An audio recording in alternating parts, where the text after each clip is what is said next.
itu dikelola oleh manajemen. Ada masjid yang kelihatannya sepi, jamaahnya ya sedikit, tapi kadang-kadang diridhoni Allah. Kenapa? Karena masjid itu enggak menjadi problem sosial bagi komunitasnya.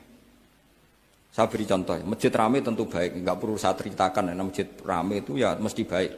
Masjid yang banyak jamaahnya tentu baik, itu enggak usah dibicarakan. Tapi ada beberapa masjid yang sepi, tapi Allah itu suka. Kenapa? Karena lembaga agama itu enggak boleh mengganggu sistem sosial. Jadi kita tidak pernah tahu cara berpikir Nabi. Yaitu banyak kan sahabat habis sholat duhur, ba'diyah di masjid, qobliyah di masjid. Apa kata Nabi? La taj'alu buyutakum kuburan, cung nak apik aja mbok entek-entekno ning masjid. Omam ya bagiai keapian. Rumah kamu jangan jadikan kuburan. Jadi sholat sunatnya di masjid, ba'diyahnya di masjid. Pulang-pulang tanya, "Mah, makannya di mana?" Terus marah-marah karena kurang disediakan makanan. Kan lucu kan? Di masjid qobliyah, ba'diyah, pulang-pulang tanya apa? Makanan. Tersinggung lagi kalau belum disediakan. Akhirnya apa? Anak-anak kita yang kecil kenangan melihat bapaknya itu apa? Bapak itu orang yang kalau dari masjid tanya makanan dan marah kalau tidak kesampaian. Coba kalau kamu datang dari masjid sholat, kenangan anak kamu apa? Bapak itu orang yang kalau datang dari pergi sholat. Sehingga kenangan anak-anak kita ini melihat kita sholat sujud di rumah. Sehingga Nabi membahasakan apa? Jangan jadikan rumah kamu sebagai kuburan, kasih jatah sholat. Sehingga ulama mengatakan jamaah itu paling baik itu di masjid untuk jamaah fardu. Untuk sholat sunat beberapa malah sebaiknya di rumah. Sehingga saya ini sebagai kiai ya sering bingung. Bingungnya kadang ada orang terlalu overacting, ingin masjidnya ruame sehat. Yang satu enggak. Saya ini sering dipamiti, ya saya akhirnya bingung. Bingungnya ya barokahnya ngalim itu bingung. Kalau enggak ngalim malah enggak bingung. Karena ya sudah harus gitu. Sampai tak beritahu ya. Nabi awal ngendikan itu ju'ilat lanal ardu kulluha masjidan. Semua tanah Allah itu hakikatnya masjid. Apalagi ini rumah kita. Anak kita biar menyaksikan saat kita sujud, saat kita baca Quran, saat kita ngaji. Kalau semua ini di masjid, kemudian Anda di rumah taunya makanan, menuntut ngopi, menuntut kenangan di keluarga kita kurang baik. Makanya Nabi membahasakan apa? La taj'alu buyutakum kuburon. Jangan jadikan rumah kamu sebagai kuburan. Apalagi ada pepatah lagi, al-ummu madrasatul ula. Ibu adalah madrasah pertama.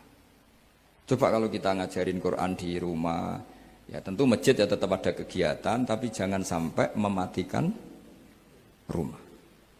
Sehingga kita sebagai ulama itu ada masjid rame ya seneng, ada masjid setengah rame ya nggak apa-apa. Asal efeknya menyebar ke masyarakat. Jadi ramenya masjid ya baik, tidak rame kalau yang rame ibadah di rumah-rumah juga baik. Maka dulu zaman Nabi Musa malah istilahnya waj'alu buyutakum qiblatan wa aqimus sholat. Jadikan rumah kamu sebagai kiblat, sebagai tempat ibadah. Coba kenangannya Nabi kalau sholat malam itu di rumah apa di masjid? Di rumah, sehingga Aisyah punya kenangan sampai hatta waromat kodamau, sehingga kakinya Nabi bengkak. Dan Nabi alami saja. Kamu kira Nabi sholat punya kayak anak-anak sekarang kan yang ada ruang sholat. Ternyata hanya dipasang sajadah sama tasbih, nggak pernah dipakai. Kalau Nabi enggak, yang dipakai Sayyidah Aisyah itu ya tempat sholat. Sehingga kata Aisyah, Nabi itu sholat di tempat tidur saya. Kalau Nabi sedang berdiri, kakiku tak selonjorkan. Kalau Nabi sujud, kakiku tak ingkretkan. Ya di tempat Sayyidah Aisyah tidur itu. Nabi sholat. Pas berdiri kan berdirinya Nabi lama, Aisyah selonjor. Pas Nabi mau sujud, kakinya diingkretkan. Segampang itu Nabi. Akhirnya apa? Kenangannya Aisyah sebagai istri itu doa-doa tahajud, doa-doa. Coba kalau Nabi tahajudnya di masjid, Sayyidah Aisyah tidak punya kenangan doa-doa apa? Sehingga kita harus ngikuti ngaji. Sehingga kalau nuruti teori ya, sholat itu ibadah. Sebaiknya kalau ibadah ya di tempat ibadah. Tidak seperti itu cara pandang. Kata Nabi, semua buminya Allah adalah saksi kita ketika ketemu Allah. Semakin saksi itu baik, banyak, maka semakin baik. Maka kalau sholat sunat, kesunatannya itu pindah-pindah tempat. Tapi ya jangan terlalu habis di sini terus pakai mobil ke sana gitu. Iya, kalau pas di perempatan ada orang cantik nggak jadi diterusin nanti.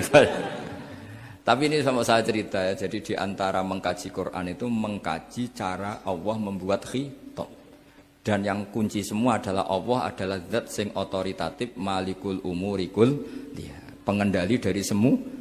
Maka kalau nyifati Allah ya tetap yaghfiru liman yasha wa yu'adzibu may yasha. Jangan pernah mengambil otoritasnya Allah Subhanahu wa taala. Sekian, assalamualaikum warahmatullahi wabarakatuh.